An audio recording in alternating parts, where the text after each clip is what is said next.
Olha aí, gente, eu tô querendo me candidatar a presidente da República. E eu vou mostrar minha proposta de governo para vocês. A primeira é aumentar o tempo de serviço do Exército. E todos os alistados, os candidatos, eles não podem ficar isentos, eles não vão ficar sem servir o quartel. Todo brasileiro terá que servir o quartel. Mas os primeiros 6 meses eles irão para a roça para plantar. Eles irão para trabalhar pela alimentação do Brasil. A turma que fosse alistando, os primeiros 6 meses ela teria 1 mês de treinamento no quartel. Depois ela seria enviada para a roça para trabalhar, para produzir alimento para o Brasil. Parar com essas falcatruas desses fazendeiros que vive dando volta no Brasil. Então o que acontece? Ia botar os brasileiros para trabalhar, para produzir alimento. Depois de 6 meses ele tornaria o exército para terminar o seu período, que seria de 1 ano e 6 meses, para ele trabalhar para a pátria, para as Forças Armadas. Ali sim, depois desses 6 meses, se ele não quisesse continuar sendo um soldado, ele podia fazer o pedido para ele sobrar. Mas aí ficaria a critério do regime militar, se deixasse ele sobrar ou não, ou por que ele deveria sobrar. Mas esses 6 meses era obrigatório todo brasileiro se alistar e servir, a não ser que ele tivesse uma dependência física que não pudesse. Mas fora isso, ele teria que trabalhar para a alimentação do Brasil. Segundo, um imposto único. Né? O Brasil teria que ter um imposto único para não prejudicar os empresários e também não prejudicar aos trabalhadores. Terceiro, a escola, né? O programa de escola, todos os alunos só teriam folga final de semana, onde a família estaria reunida, pai e mãe, mas ele estudaria de 8 da manhã às 6 da tarde, mas no período de 6 às 10 ele continuaria na escola para ter os dias de recreação e os dias de reconstituição, recapitularização do que foi estudado durante o dia. Resumo, como um resumo, eles estariam à noite fazendo um resumo daquilo que eles estudaram durante o dia, né?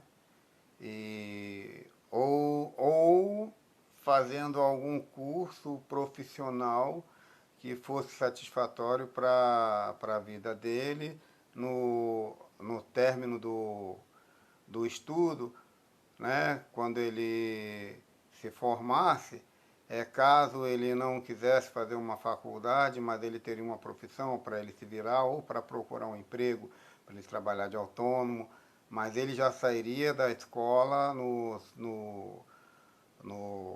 terminando o segundo grau e preparado para produzir. Então não sobraria tempo para ele estar com a mente vazia.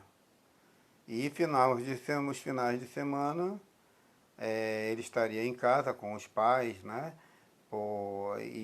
Então, podendo ter um lazer com os seus amigos e tal, mas ele teria uma semana preenchida, né?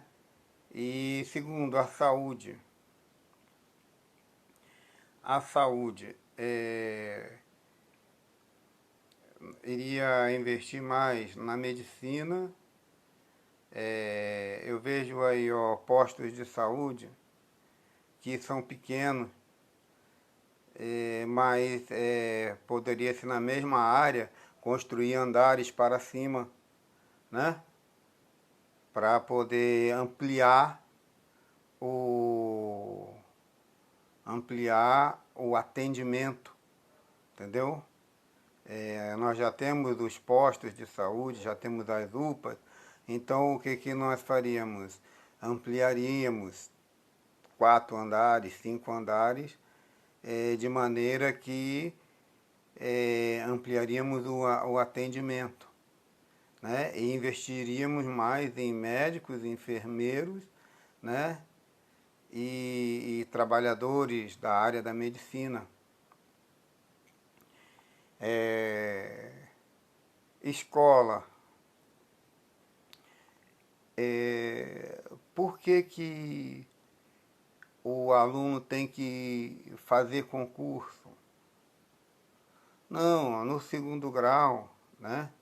Ele tem que definir o que ele quer ser, ou ali ele vai, o que ele quiser ser, a escola vai ajudar ele a se preparar para ser.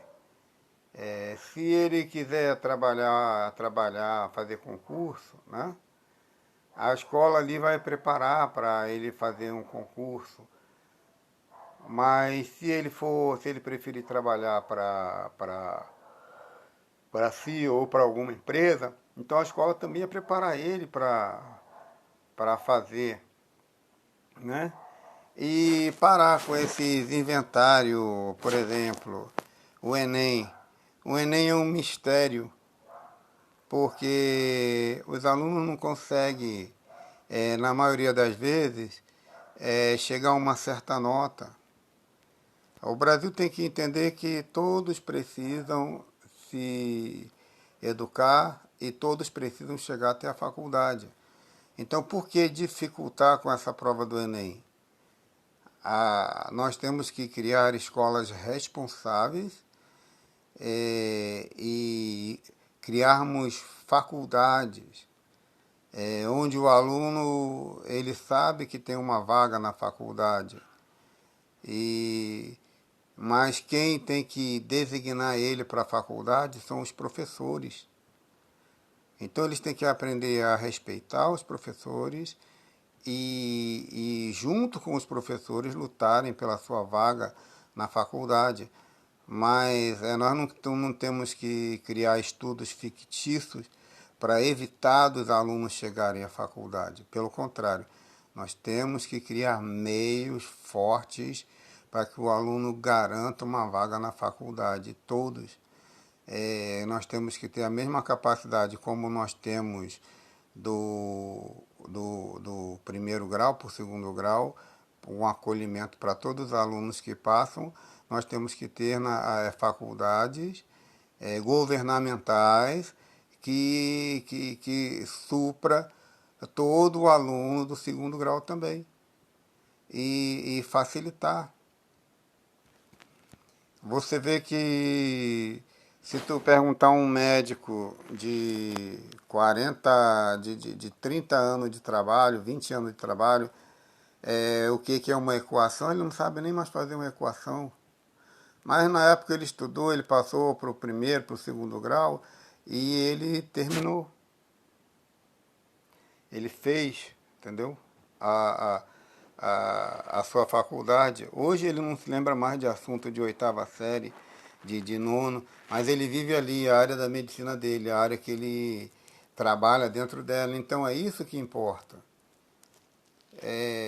Não que você vá passar um aluno que não saiba, mas você vai qualificar um aluno para chegar onde ele tem que chegar. Entendeu? Então, os governos de hoje trabalham preservando vagas para quem tem dinheiro, preservando vagas para famílias de classes. Não, nós temos que preservar vagas para todos. Entendeu? Não tem essa de vaga para preto, vaga para branco, vaga para índio. Não, vaga para ser humano. Nós somos seres humanos. A alma não tem cor, a alma é idêntica, toda alma é igual. Então,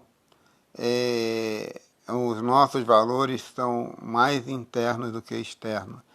Então, nós precisamos tratar ser humano como ser humano. Ele tem direito de chegar do primeiro ano até a faculdade. Basta ele querer. Somente ele querer, ele só depende dele. Mas hoje não, hoje em dia ele não depende só dele. Os estudos do Enem, né, são mais ou menos uma pegadinha, entendeu? Ou você passa ou não passa. O aluno tem que aprender. Agora, é claro que você não vai, se o aluno não quer, se o aluno não tem condição de aprender, se ele tem alguma deficiência que não deixa ele aprender, então esses alunos, sim, eles são responsáveis, né? Pela vida deles, mas eles têm que ser ajudados. E se ele não conseguiu ser um médico, mas ele tem que ter o mesmo valor de um médico na profissão dele, entendeu? Naquilo que ele conseguiu se adaptar, foi onde ele conseguiu chegar. Então, precisamos também trabalhar. Por que um salário de 40 mil para médico e um salário para lixeiro, né? E se não tivesse lixeiro, quem é que ia ligar, ia limpar a rua? Mas nós precisamos também de exigência. Para a pessoa chegar a ser um lixeiro, ele tem que ter uma base de exigência também. Não é porque ele é lixeiro, não. Um lixeiro, ele tem tanto valor quanto um médico. Mas então ele tem que ter tanta responsabilidade quanto um médico também, que a responsabilidade não é baseada em estudo, mas a responsabilidade ela é baseada em caráter. E a pessoa precisa edificar isso na sua vida. Todo ser humano, edificar o caráter, edificar a personalidade. Então, uma pessoa que vai trabalhar de lixeiro, ele tem que ter o mesmo caráter que um bom médico tem. E ele tem que ganhar tão bem quanto um médico ganha. Um médico, ele vai ser médico porque ele escolheu salvar vidas. Um lixeiro, ele é lixeiro muitas vezes por alguma deficiência, mas ele tem a qualidade e ele tem um valor que também se equipara a um médico, porque ele também cuida da limpeza da nossa cidade. E não só o lixeiro, mas outras profissões. Então, nós queremos um Brasil sem pobreza, sem fome, onde um médico tem a condição de ter um lazer, uma casa de praia, e um lixeiro também tem a condição de ter uma casa de praia para ele e seus amigos se divertirem. Então, mas eu estudei, eu sou médico. Você é um ser humano.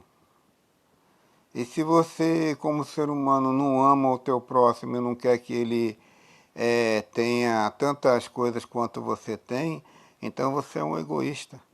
Então é esse governo aí que eu estou querendo trazer para o Brasil.